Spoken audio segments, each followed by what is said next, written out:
ప్రేక్షకులకి నా హృదయపూర్వక నమస్కారాలు. ఓం శ్రీ గురుభ్యో నమః. ఉచ్చిష్ట మహాగణపతి దేవతాభ్యో నమః. ఆదిశంకరాచార్య దేవతాభ్యో నమః.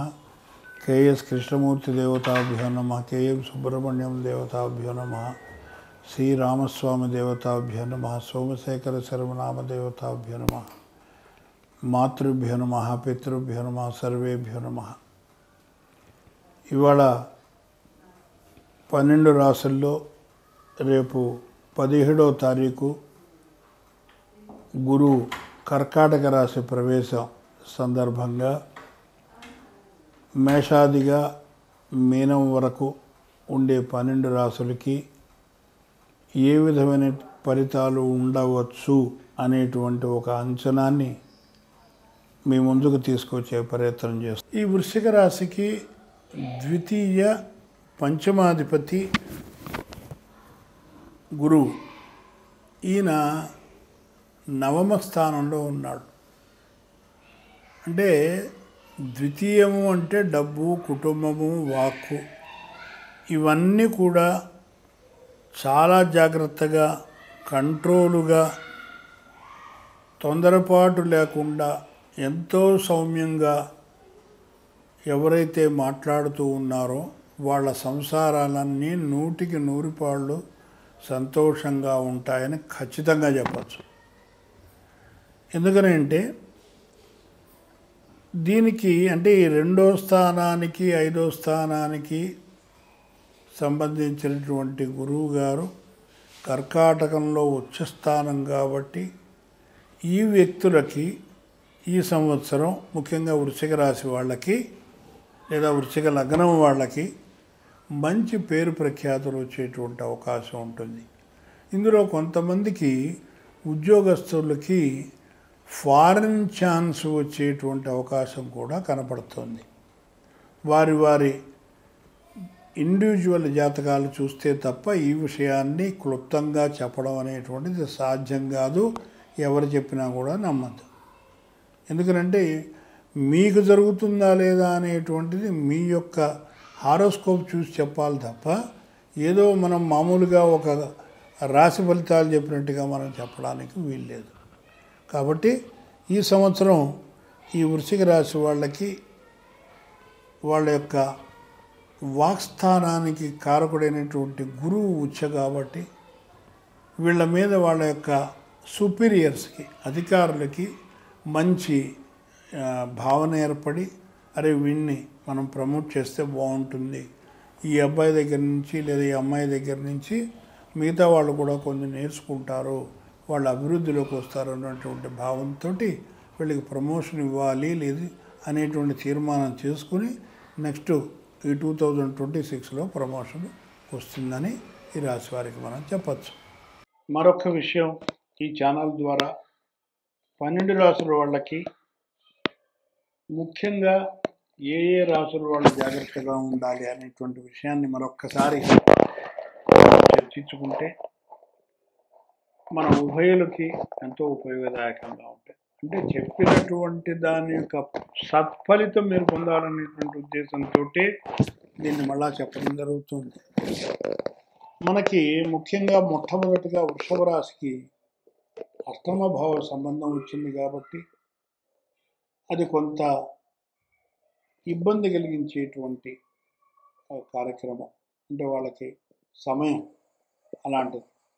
ఎప్పుడూ నా మాస్టర్ అంటే కాదండి, మీకు ఇంచుమించు డిసెంబర్ దాకా ఈ ఇబ్బంది ఉండేటువంటి అవకాశం ఉంటుంది. కాబట్టి అప్పటి వరకు కూడా మీరు శనికి దానం ఇవ్వడం, నువ్వులు అలాగే శనగలు గురువుకు దానం ఇవ్వడం మీకు చేసినట్టయితే ఈ దోషం నుంచి చాలా వరకు మీకు నివృత్తి లభిస్తుంది. తర్వాత మీకు సింహరాశి వాళ్ళకి మనం చెప్పుకున్నాం 5, 12 అని ఎప్పుడైతే వచ్చిందో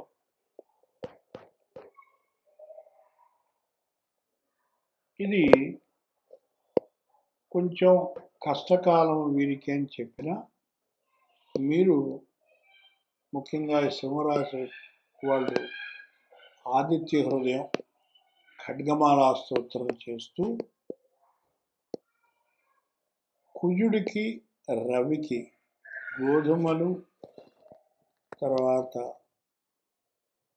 కందులు దానం ఇస్తే కొంత ఉపశమనం జరుగుతుంది అనేటువంటి భావన మీకు తెలియజేస్తుంది.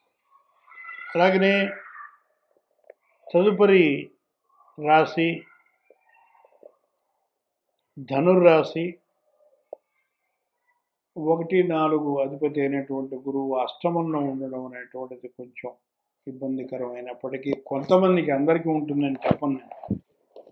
ఈ అష్టమం అనేటువంటిది కొంతమందికి ఉంటే చతుర్థం అష్టమం కాబట్టి కొంత విద్యలో ఏదన్నా ఇబ్బందులు ఏర్పడేటువంటి అవకాశం ఉంటుంది. కాబట్టి ముందరగానే మనం జాగ్రత్త పడి దానికి తగినటువంటి చర్యలు మనం తీసుకున్నట్టయితే మనం మంచి ప్రగతిని పొందేటువంటి అవకాశం ఉంటుంది.